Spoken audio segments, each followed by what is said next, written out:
Hello, everyone, and welcome again to another. My brain shorted out there. Another committee reads. Okay. Okay. Hello, everyone, and welcome to another episode of the Committee Reads. I'm your host, Kaiju X, and with me today we have Grayshot, GVR, and Nagoda. And today we'll be going over match 180, MUTO versus Bagan by Connor Clennell. In the ruins of a once great city, two ancient creatures made their home. Survivors of a bygone age where life was fueled by the planet's radioactive conditions. The high levels of radioactivity gave birth to colossal beasts, whose size made the mighty dinosaurs seem like ants in comparison. Dependent on nuclear material to survive, the beasts went extinct when the levels of radiation went down. Only those that entered hibernation or retreated to the depths of the ocean escaped the great dying, as their fellow beasts died of starvation.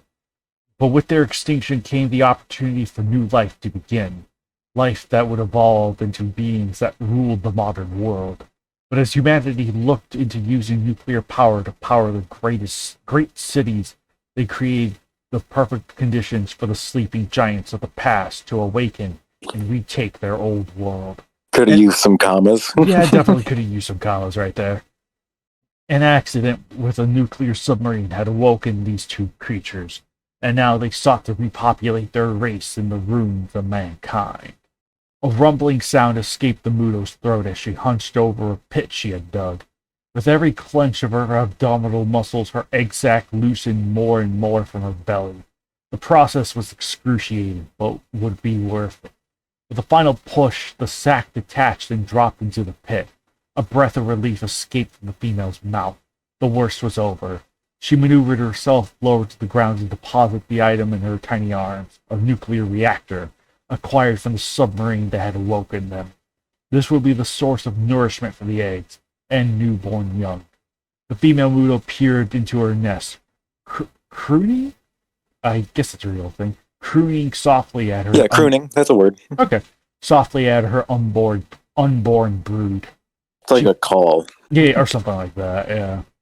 She could hear their tiny calls, even from within their eggs, as they communicated with her and each other, practicing their skills with echolocation. They would need to survive in this harsh, cruel world. Not according to Godzilla Aftershock. Anyway, not far away, perched atop a large skyscraper, her mate surveyed the area. Unlike the female, the smaller male MUTO did not care as much for his brood. He only sought to pass on his genes and continue his lineage. He would guard the eggs until they hatched. Then he would leave to locate food for himself or find another mate. Damn, he's leaving to go get milk. Hours ago, his senses were alive with the sounds of the bustling city below, picking new alien sounds that confused and interested him. Now the city was quiet. The presence of the MUTOs prevented anything electronic from functioning, a side effect of their echolocation abilities. The male did not understand the effect he was having on the area, nor did he care. He stretched out his wings, ready to take off and do a sweep of the area for intruders. Suddenly his senses were assaulted with new stimuli. The male froze, processing the new information, determining the point of origin. Unfamiliar energy gathered in the sky above. The MUTOs looked up at the dark clouds, as the dark clouds formed above them and streaks of lightning lit up the darkened sky. The clouds parted as a large mass rapidly descended to the ground below, towards the nest and the female. The urge to protect her brood was strong. The urge to survive was stronger. The female MUTO bolted out of the way as the strange fleshy mass came down and crashed into the ground, crushing the nest and the eggs. The female wailed in grief at the loss of her young. That she did nothing to try and save. Yeah. She was out for herself. While the male chirped. It's not like the male was going to do anything. Right. While the male chirped sadly and turned his head away. Seconds later, the orb exploded in a blinding white burst of light. Both MUTOs covered their eyes with their arms to shield them from the light. The ground shook violently around them as the force of the explosion devastated the surrounding area. Buildings crumpled like wet tissue paper and crashed to the ground, but the two insectoid creatures remained unharmed. As the light finally faded, the two uncovered their eyes to survey the destruction. The section of the city they were once in was now nothing but a smoldered crater coated with thick black smoke. Small fires served as the only source of illumination in the gloom. Pass. Unfamiliar energy filled the air. The MUTOs could sense it more clearly now. It was unlike anything they had encountered before. Their echolocation detected a foreign entity in the vicinity. A huge, imposing figure could barely be made out standing in the middle of the crater. It clicked in the MUTOs' minds that this creature was responsible for the loss of their eggs. Vengeance clouded their minds as the pair let loose with screeches of rage. The male took to the air as the female charged the creature, intent on tearing it apart. Within the smoke, Bagan smirked and cracked his knuckles. Who would win? Two monsters that couldn't beat an old man, or super-powered final video game boss? I think my bets are on the super-powered video game boss. I don't know. That could just be me. Well, that depends who's writing the match. Oh, Connor? Okay. They're dead. Now, if MM was writing... Right, that'd be a different story. The wing-like protrusions on his back lit up as energy crackled over them. Energy built up in the dragon's maw before he fired his plasma breath at the approaching duo. The MUTO separated as the beam approached, avoiding a deadly fate. Bagan's sights were firmly on the female as she barreled towards him. Big mistake. As Bagan prepared to engage, the male MUTO tackled him from behind. Bagan roared in irritation as the male stabbed into his hide with his clawed arms. He reached behind him to grab the male, but the winged beast released its grip and flew out of his reach. The female rammed Bagan from behind, catching the dragon off guard. Bagan stumbled forwards and lashed out with his tail, forcing the female back. As he turned to face her, the male MUTO stabbed into his shoulder as he flew past, dragging the super monster to the ground. Ah, damn, that's a strong male. Yeah. He lifts. the man just does not skip arm day. Arm and leg day are the same for him. Yeah. The female wasted no time and ran up to Bagan, bringing her frontmost arms down atop the dragon and piercing his hide. Bagan howled in rage and pain as he tried to kick the female away, only for the insectoid creature to slam her arms into his head. As her front pair of arms pinned him down, the second pair stabbed into his chest, piercing his lungs. She removed her arms and brought them down again as the male swooped in, bringing his hook-like arms into Bagan's neck and ripping open his throat. Jesus Christ, how long is this paragraph? Yeah. This is half the freaking match. Yeah.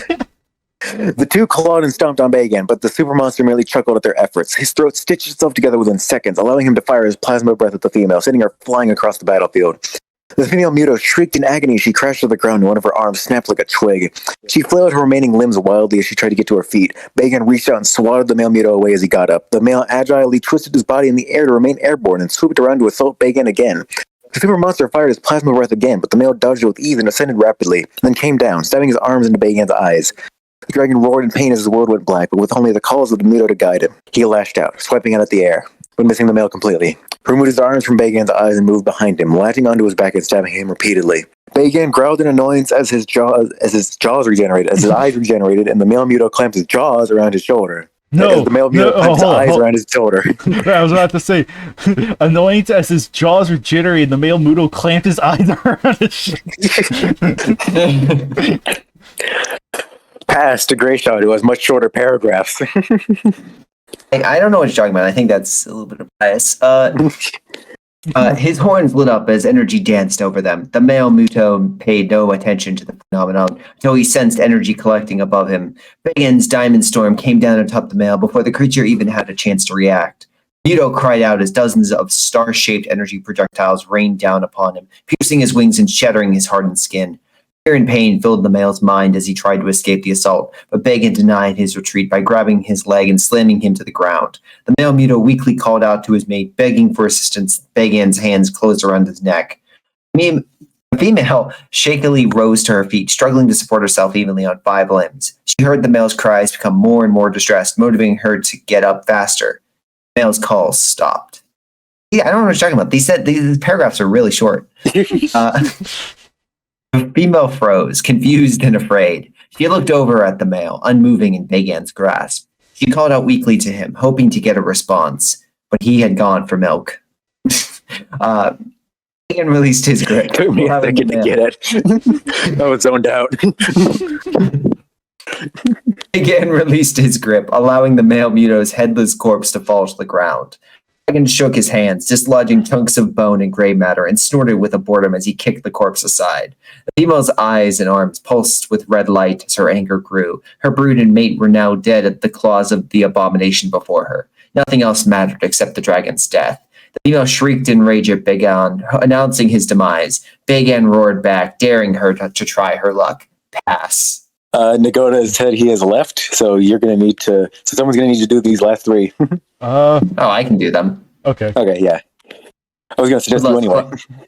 Yeah, exactly. I'll just continue on. Okay, so now I'm seeing pain. Bloodlust glided the female MUTO's mind as she charged Bagan. The dragon made no attempted to stop her as she bore down on him. Just as the female MUTO was about to collide, Bagan planted his left hand on her chest and stopped her in her tracks with ease.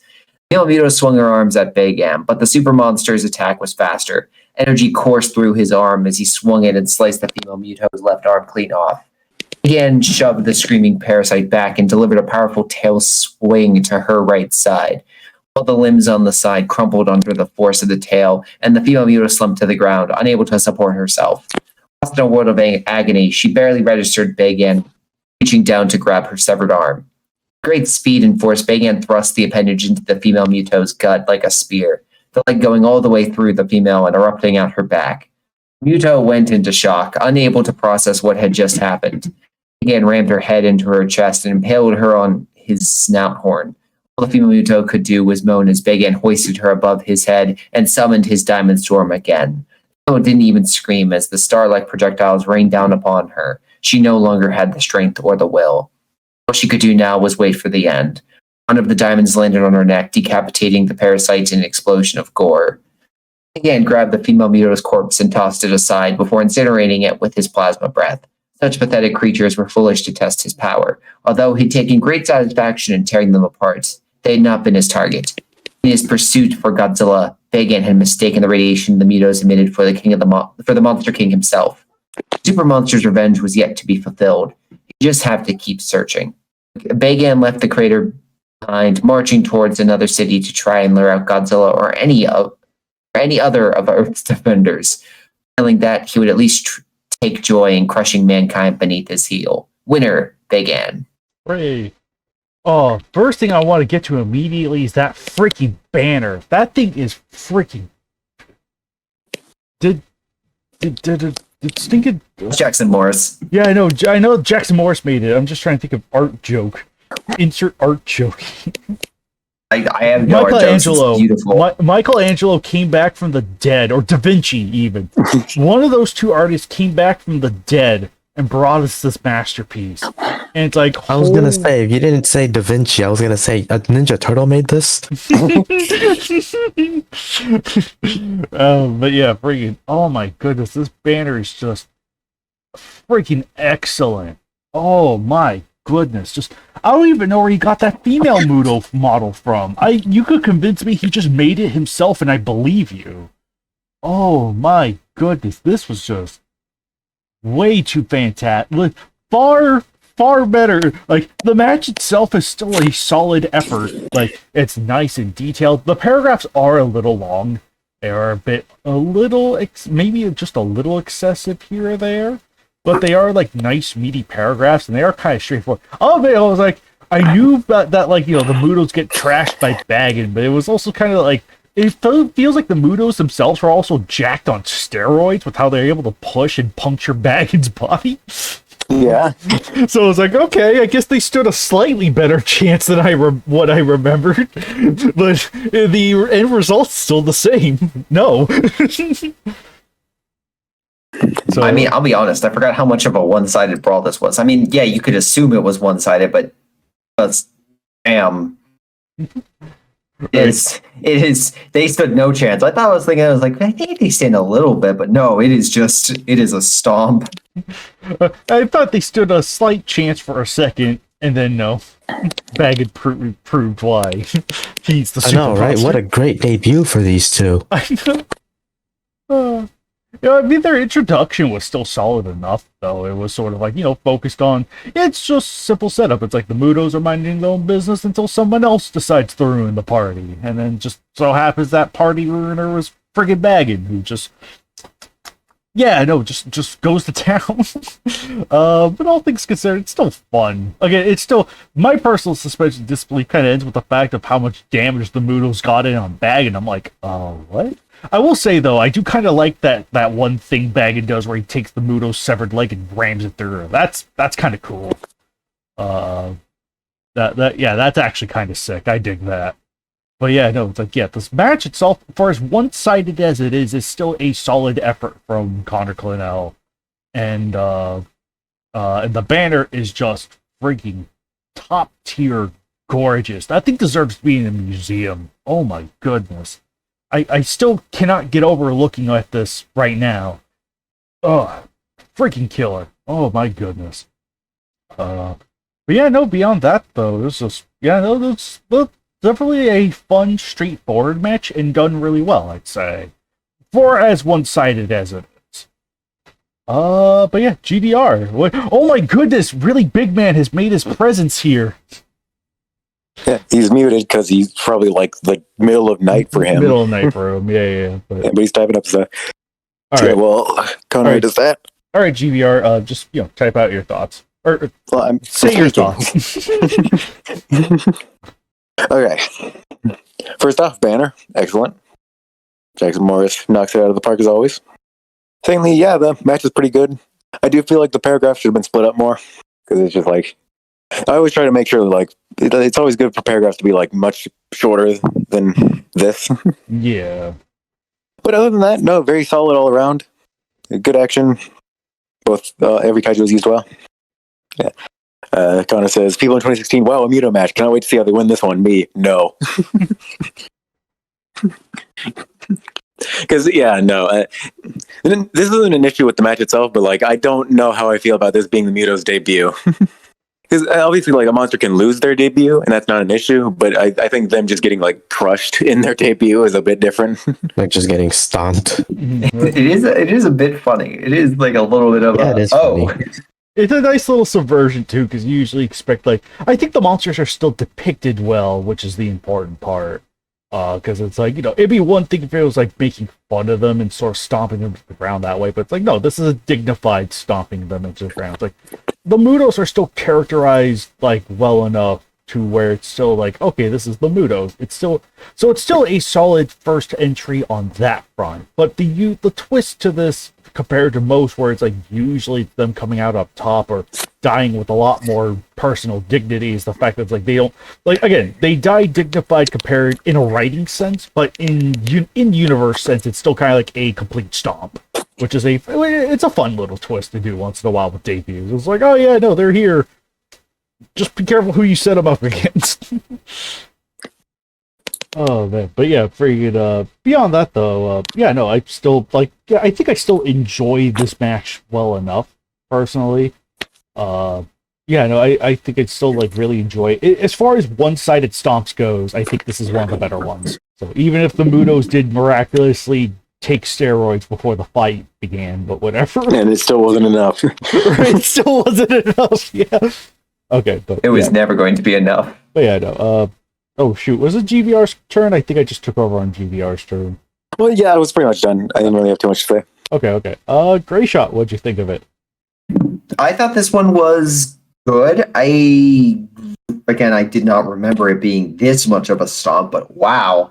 Yeah, it was a brutal beatdown. And yeah, it's definitely a funny occurrence. This is the first time for the MUTOs. But no, the action is bad, and the action is definitely solid. I think it's definitely it's hard to put. It's like this one or the previous one, or which one I prefer more in regards to the action. But they're both real. But in any case, it's a good Connor Clinell.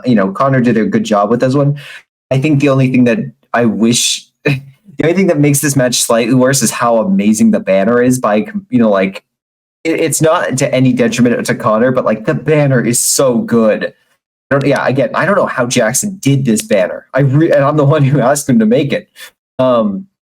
But it is beautiful. It is amazing, and it's an awesome first banner for the MUTOs. So at least they get that win, right? But yeah, there's not too much to say. Good action. It's for a one-sided fight. It's you know who's going to win, but it's not like a drag like some one-sided fights are. Like the Mutos get some good punches in, or they get some good dodges. I particularly like the description of the Muto twisting around the plasma breath. Mhm. Yeah, way to go, Bagan. Hey.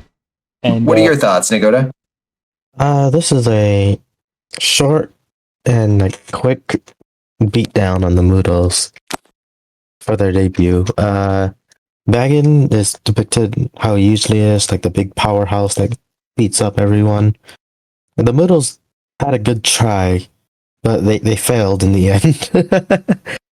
They had a really good try, but they just couldn't overpower Bagan. Hey, at least they didn't die. Wait, did they die from?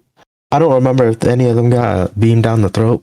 No, not beamed down the throat here. No, Okay, good. So they didn't die like how they did in the movie. their heads get decapitated though. The banner is really good though. I like all like the little details in there, like the close-ups. How Bagan is actually grabbing the female Muto's leg. Mm-hmm. Yeah, it really looks nice. Like it has even those like little blurs on there to show that there's some movement going on. Oh yeah! Holy crap! Jeez Louise. But yeah, no. Birdman, since you're here and with us right now, do you have any I guess just like any additional insight with this particular match? Like do you okay, that's pretty good. Pretty moves. But yeah, no, it's like any particular insight on the match. Was it just kind of like, Muto's announced, Bagan, just keep it simple kind of thing, or I guess just anything else? I mean, it's probably as simple as I probably made it out to be, but still. Okay. It's been too long for me to recall anything really unique about the creation of this match, says Birdman. So, that's understandable. This was like, what, 2017, because 2017 was also, because this, wait, was this 2016 or 2017? Oh my god, it's been a long time. Jeez Louise. Wow, this is a long, nice, long, big, okay. I think I was just sick with the debut of every new monster at the time being a win and wanted to change things up. Yep, and it's a good mix-up. It actually really is a good mix-up when compared to everything else that's come before. And I think even to a degree, everything that maybe's come after too, or at least took a couple of notes. Because I know not all debuts are wins, but still, it is just kind of like, yeah, no, it is a nice change of pace compared to everything else. So, pitting two decent monsters against like what's basically the KWC end boss is just like, yep, no, that's definitely gonna show. And compared to like even like a lot of the other, let's just say matches at the time where it was just like, oh, the underdog wins against the powerhouse. It's like, no, playing it straight was the best move to make, I'd say. And I think it kind of works better for it. So, just speaking of the match on like kind of its own terms, it just works better for it. I love the expansion of really big man lore. Anyway, did you have anything else to elaborate on, Birdman, or is that probably that's probably the most that you could think of? That's probably it, isn't it? Okay, got nothing. All right. But yeah, no, did anyone else have any other thoughts to elaborate on? Did everyone felt like they said their piece? No, I pretty much got everything. Okay. With that said, this has been Match 180, and we'll see you guys next time for Match 181. Until then, folks.